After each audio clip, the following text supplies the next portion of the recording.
ورحمة الله وبركاته. الحمد لله رب العالمين، والصلاة والسلام على رسول الله صلى الله عليه وعلى آله وصحبه wasallam. Amma baadu, ndugu zanguni, nikuombeni tuendelee kuitizama ile dhana ya tauba kwa mtazamo wa Uislamu. Katika kuiendea dhana hiyo, Uislamu unatambua uwepo wa madhambi kwa sampuli zote. Yako madhambi makubwa makubwa, yako pia madhambi madogo madogo. Uislamu unatambua hilo. Pia Uislamu unatambua uwepo wa kila mwanadamu huwa anakosea.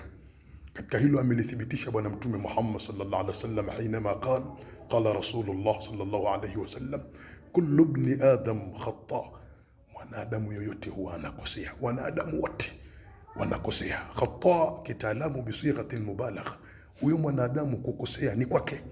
Baadhi ya wanachuoni wakasema makosa ya hapa sio yale ya kuyaazimia ama kukusudia, ni makosa yanayokuja katika namna ambayo muhusika hakuitarajia. Kaingia katika daladala akakuta watu wako uchi, hili hakulipangilia hili, na mfano wa mengine kama hivyo.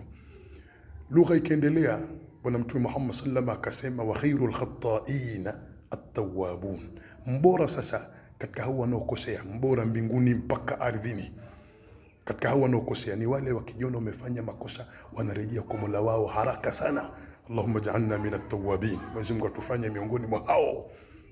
Ndugu zangu, ni katika kuliendea hilo, sheria imemtaka huyo mfanya madhambi yote kwa ujumla wake atubie, na toba imewekwa katika hali kuu mbili. Hali ya kwanza, wataalamu wetu wanasema hunaka almasiyah tataallaqu baina alabdi wa rabbih, yako madhambi yanayoweza kufanywa na mja kumfanyia Mola wake Allah subhanahu wa ta'ala.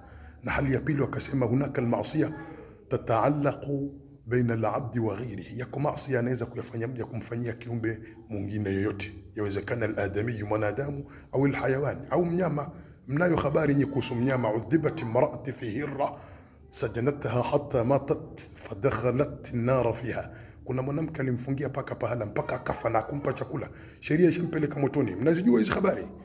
Sasa toba ya haya madhambi yote ya hali hizi mbili, haya madhambi ya kufanyiwa Mungu ama kufanyiwa kiumbe mwingine yote, haya ya Mungu, haya sheria imeweka shuruti tatu ambayo itapelekea muhusika toba yake isihi ama ikubalike mbele ya Allah subhanahu wa ta'ala. Sharti ya kwanza, wanawachuoni wanasema anyaqla min almasiyah, ajivue, ang'oke katika hayo maasi husika. Sharti ya pili wanasema ayandama mimma faala, ajutie kwa kile alichokifanya, ajute majuto ambayo yatamfanya asirejee tena huko. Sharti ya tatu wanasema anyazima alla yauda ilaiha abada, aweke maazimio ya kutorejea tena katika dhambi husika. Ndio hali ya yule aliyofanya madhambi kumfanyia Mola wake. Sharti zake ni hizo tatu.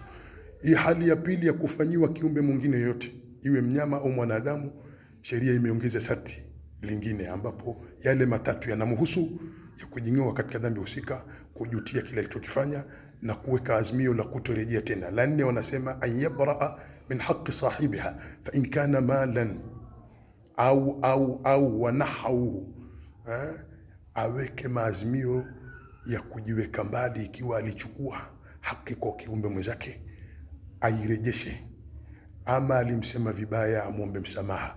Kwa hali zote atafute patanisho kati yake na viumbe wengine.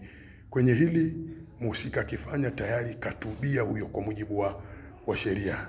Qala Allahu ta'ala, Mungu anasema sasa katika kuliunga mkono hilo, ya ayyuhalladhina amanu, enyi ambao mmemkubali Bwana Mungu ukweli wa kumkubali, tubu ila Allah, rejeeni kwa Mola wenu, tubieni kwa Mola wenu, acheni yale maasi yenu yote.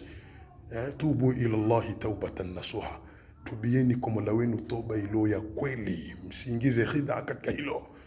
Asa rabbukum an yukaffira ankum sayiatikum, kwenye hilo litamfanya Mungu akusameheni madhambi yenu yote.